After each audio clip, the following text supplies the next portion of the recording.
And I realized that life isn't fucking fair. It's not fair. And you better figure out some tools and some ways to stop feeling sorry for yourself, because no one is coming to rescue you. No one feels sorry for you. And I fell back a lot. I fell back in this fucking hole of life. The second you think that you've overcome it and you climbed Everest, you're on that last hold, and life will say, not today, motherfucker. I said, I'm tired of feeling the way I feel every day. I'm tired of how I feel. I'm tired of lying to myself, lying to people, and it being some piece of shit. And I always knew in the back of my mind I could be something special, but I knew the work it was going to take was going to kill me. I was afraid of that. I was afraid of the brutality and the suffering I was going to have to endure. But I knew I could do something. But I'm like, I ain't trying to do that kind of work, man. I'm just not trying to do that. So I chose the path of least resistance. So now my ideas, it became so haunting and daunting on me, myself, that I said, I'm done. I'm fucking done. And I thought I fixed myself in the accountability mirror when my mom put the letter down on the bed. No. So now, at this point, I actually drive back to Buffalo, New York to see my dad. Haven't seen him in years. I haven't heard this part. And no one knows about this. I didn't even put this in the book even. So before I start this journey to be a Navy SEAL, I go back to see my dad because I realize now I gotta fix some shit. I'm blaming everything. I gotta go back. You know how a lot of times you're like, if you're a runner, your right knee may hurt. But it's not your right knee that hurts, it's really your left hip. Yes. But we're concentrating on the right knee. I'm concentrating on all my shit. But I need to go back to the root of the problem, which is my dad. I gotta face the demon.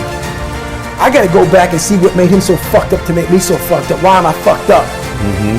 So I go back and I go back in as an older man now. I'm in my 20s. I'm not a kid anymore. And I want to see this man and face him as a grown man. But still as a kid in my head. I was still a kid, but I was a grown man as my age. I went back and I realized he was the same man that he was. Still the same. Still the same. And I talked to him. He was still nuts. And but I had to go back and face that one more time, but to face it in a different way. How'd you do it different? I looked at him in a way, we never said sorry to one another. And he went off about my mom and my grandparents and all kind of shit. But I looked at him in a way that I realize now why you fucked us up. I had to almost be him to realize it's okay, brother. It's okay, because I realized that somewhere in your fucking life, something fucked you up. And you didn't deal with it.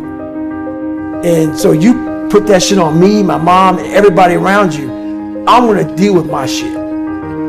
So even though you gave me all this shit, you gave me a satchel of shit that I didn't deserve, and now I'm all fucked up and people think I'm a fucking liar and I'm all fucked up. You gave me this. You created this fucking nightmare of Goggins. I'm gonna fix it though. I take all this shit, it's mine. I'm gonna fix all this shit. But I know to fix shit, people wanna find peace immediately. And this is where people don't like me. I don't believe that shit. You're gonna find peace from going to war with yourself, because we all got shit. We all got shit. People look at me. The reason why my story resonates with people, because I don't hide. I'll tell you exactly who the fuck I am. I will admit to it. People are great at hiding. So they want to just find peace. No, you gotta take your shit, fix whatever's fucked up in you. Don't just shove it under the rug. Fix it, and then you'll find some peace later. I had to really I realized I had to reinvent a whole nother human being within myself, because who I am wasn't going to make it. This guy is not going to cut it. So I had to be a guy who can take any kind of pain, any kind of suffering, any kind of torture, mentally, physically, emotionally, spiritually. I had to have the people who, I had to visualize everybody that called me nigger. You have to be in a room of people like this. I had to make up these things in my mind, the things I had to overcome. And I started callousing my mind through a process, and it basically started with working out. It started with working out. I started with doing, like, if it started raining outside, for instance, my mind would say, fuck that, man, I don't want to go run. If it was 3 o'clock in the morning, it started raining outside, my mind said, you gotta go. Get up. Everything I didn't want to do is what got me to where I'm at today. Every single thing. So where we find comfort That's where I started getting scared. When I started saying, oh, it's raining, I'm not going out there. No, you cannot say that. You cannot do that. You have got to do this. So whatever my brain thought, I did the opposite. Wherever the comfort was, I went the opposite direction. And over a period of time, boy, it calluses the shit out of your mind. You start to really develop a whole nother being. What do you do when you fail, and how do you handle it? What do you do when you fail?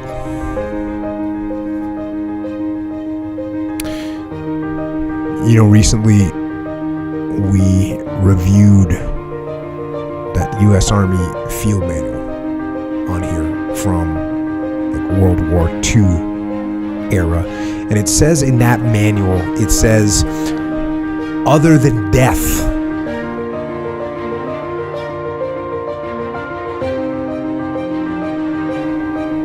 all failure is psychological. Other than death, all failure is psychological. Think about that. Just think about that. This failure, this upset, this catastrophe. If you aren't dead, then it's just psychological. It's in your head. Now, this does not mean that you won't lose some battles, because you will. We all will. But it does mean that as long as you don't surrender, as long as you don't give up, as long as you don't quit, then you haven't failed. It just means you've made a temporary tactical retreat. It means you've made a brief withdrawal so that you can regroup and reattack. So, as far as I'm concerned, if you get beat, unless you're dead, you are not defeated. And you have not failed. What you've done is you've learned. You've gained experience. And you're still alive. And you have memories to make. So get up and go get after it. When you really sit back at your life and you're in that dark room and you're looking at where you started from and you tell yourself, dog, man, my mom is this way, my stepdad got murdered, my dad beat the shit out of me, I can't read and write to save my fucking soul, I've lied about it to everybody, I've cheated on all these tests. My God, man. And then you put a goal in your mind. How are you gonna feel, man, when you accomplish this goal coming from that shit? Coming from the fucking hell you came from. A lot of people start from a good starting point.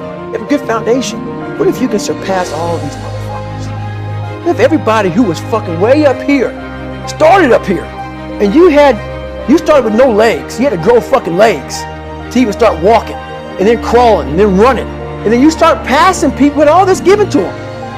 I had to use all this negative shit that was making me weak and horrible as a person. I had to use this as the power that now fueled me. I had to flip it on its head and say, hold up, this might be exactly what I need. The darkness is exactly what I need. It's how you look at your situation.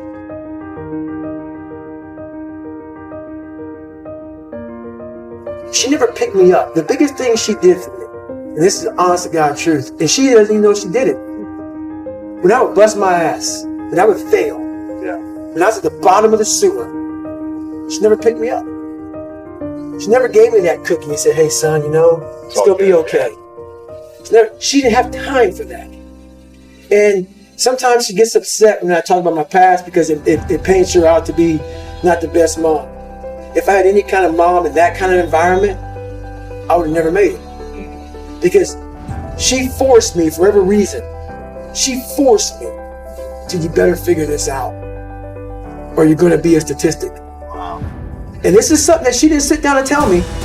I realize this. This is the world that is in front of me. And what most people do is they see this world and they look at it as an excuse to get out of it.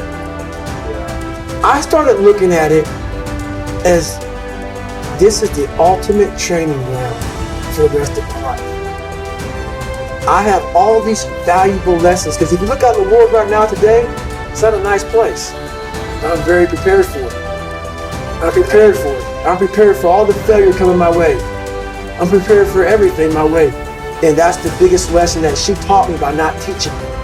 By never saying it's going to be okay. Matter of fact, she told me the exact opposite. Life sucks. We are always looking for, like whenever I talk to people, people take my words and they put it in a way to where they want to feel comfortable. This guy, you know, they want to put you in a box. They want to put a title on you. No, you're putting a title on me to make yourself feel better about yourself. If you read this book of mine, you see where I came from. This person was not built. This person was not made by God. This person was built. I made this person. I made this person by diving into the insecurities that life gave me. Because now they're yours. They're yours to own. If you're not smart, call yourself dumb. It's okay, because you are. But take that, not as you put yourself down. If you're fat, call yourself fat. I used to be 300 pounds. We want to talk so soft to ourselves. We're looking for that recovery day. And that recovery day is everything in your life. Everything in your life is a recovery day. We're looking for it. It's not coming. It's not coming. Get over that recovery day. And that's the mentality I took with me. And what happened through that process was all the frivolous things of life started to float away. I used to tell people lies so they would like me. Because I was so insecure. When you start to build yourself up, and start to have the one thing that we don't have is confidence. Yep. Real, authentic confidence from hard work. Everything else goes away. You no longer look to other people for your self-esteem. Validation. That's right. Yeah. You now know. I walk in a room now and I know the hours and years and decades I put into David Goggins. That's something, it's not on the wall. It's not a trophy on the wall. It's not a medal around your neck. It is actually a feeling in your heart. And people go, why don't you ever smile? And you realize through hard work, you can outwork anybody, no matter how badass they are. But that's the part people don't want to dive into. Yeah. You don't gain confidence by going to a spot that makes you feel good.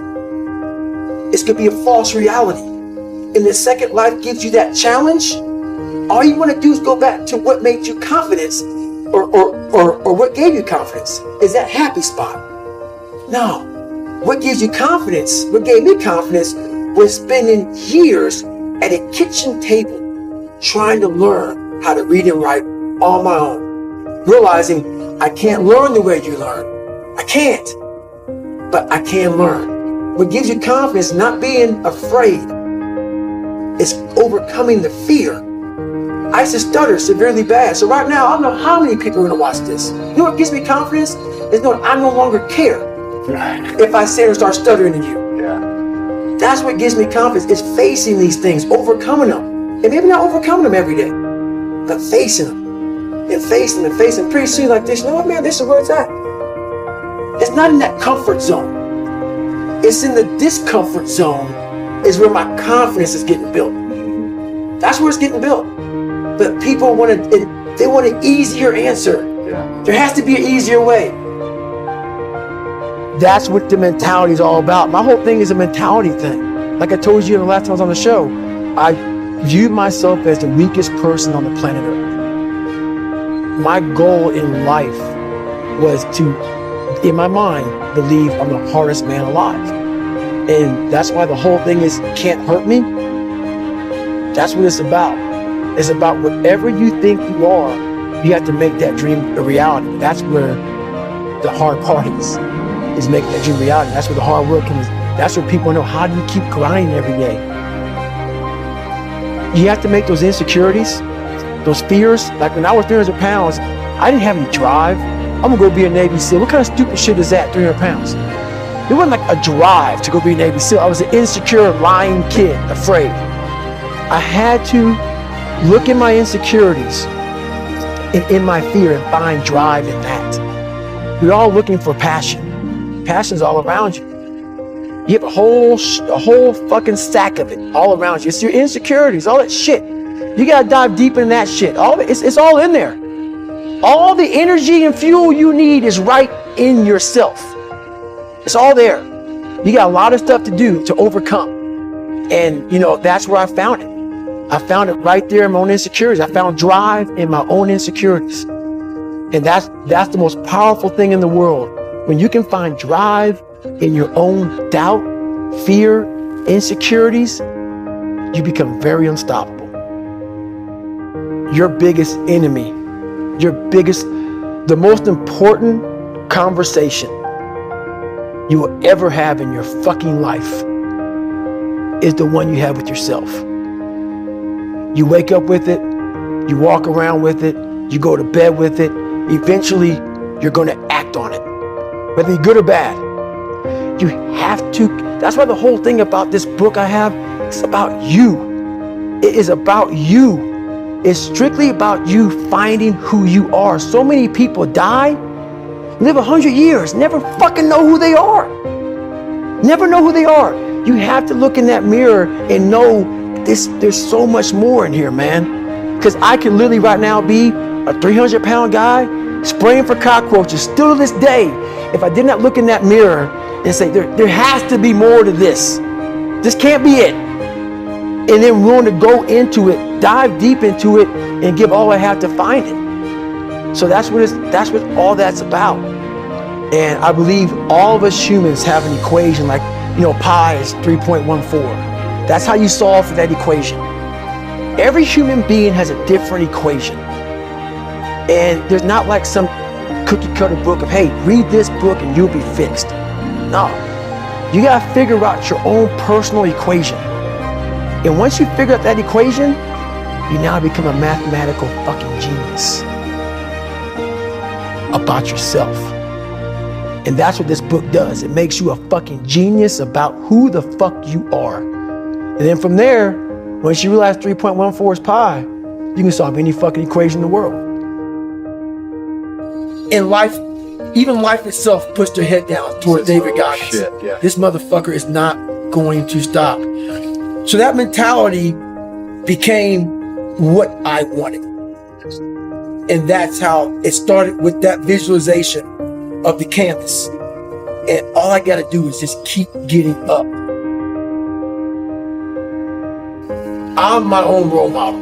Yeah. Because when I'm fucked up, I look in the mirror and say, you're fucked up. And we gotta fix this now. I can't call up somebody and say, hey man, you really let me down. So that's how I believe. I believe in being your own hero and also writing your own book. Yeah. Write your own book. And my big thing is, if you're not changing your life, you're not doing shit with your life. There's only one separator, man. And anybody, not just Navy SEALs, but anybody that can accomplish anything that is hard. The only separator is that they really want to be there. There's some people that get inspired, and that inspiration moves them to try to do something. But the inspiration is very high right now in this nice environment. We're in a nice environment. The ocean's out there. I'm talking to you. If I want to go to the fucking refrigerator and get something to drink, eat, I can. I watch a movie about some badasses, you're inspired. But the second you're not in this environment and you're actually doing what inspired you, that suck factor is now real. You can't just get off your fucking couch and get a fucking shake or get a fucking box of donuts or turn the TV or go take a shit or a piss or go get your girlfriend to cuddle up. No, you're now there. And only those people who have been there a million times in their minds and have lived in that water and have suffered a million times and realize my legs may break, my knee may break, my bones will hurt, I will be the coldest I've been in my life, I will be miserable, and accept that. Because what happens is when you get in a horrible situation in life, your mind, I call it my 1 second decision. When you get in a horrible situation in life, your mind immediately says, get the fuck out of here. Everybody's does, even if you want to be there. But it starts to have all these different questions in your mind in that 1 second. And it says, okay, why are you here? Why are you doing this? Why this? Why that? And then you start to say to yourself, if you don't want to be there that bad, I have a beautiful wife. Why the fuck am I doing this, man? Like, this is stupid. This is going to get these guys injured. Like they're going to pay for this for the rest of their lives. I'm not going to break my body up to do this. Your mind starts to say, yeah, this is stupid.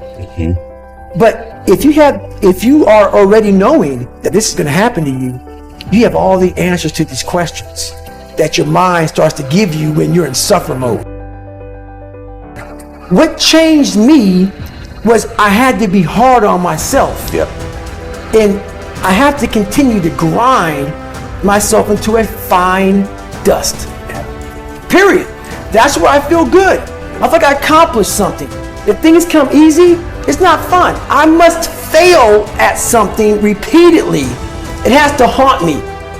And then once I complete it, I feel like I accomplished something. I don't want to set out and say, oh, there's an A. We're good. It's fucking stupid. No, I want to turn it in 1,000,000 times and say you failed. You failed. And I'll say, okay, roger that. And sit there and analyze what I'm doing wrong. Go to these places that people don't go to anymore because all this fucking social media shit and everything's computerized. I want to go to that dark place in my mind and say, okay, how are we going to get this done? I don't care about the fucking money. I don't care about the fucking fame. I don't care if all my followers go away tomorrow.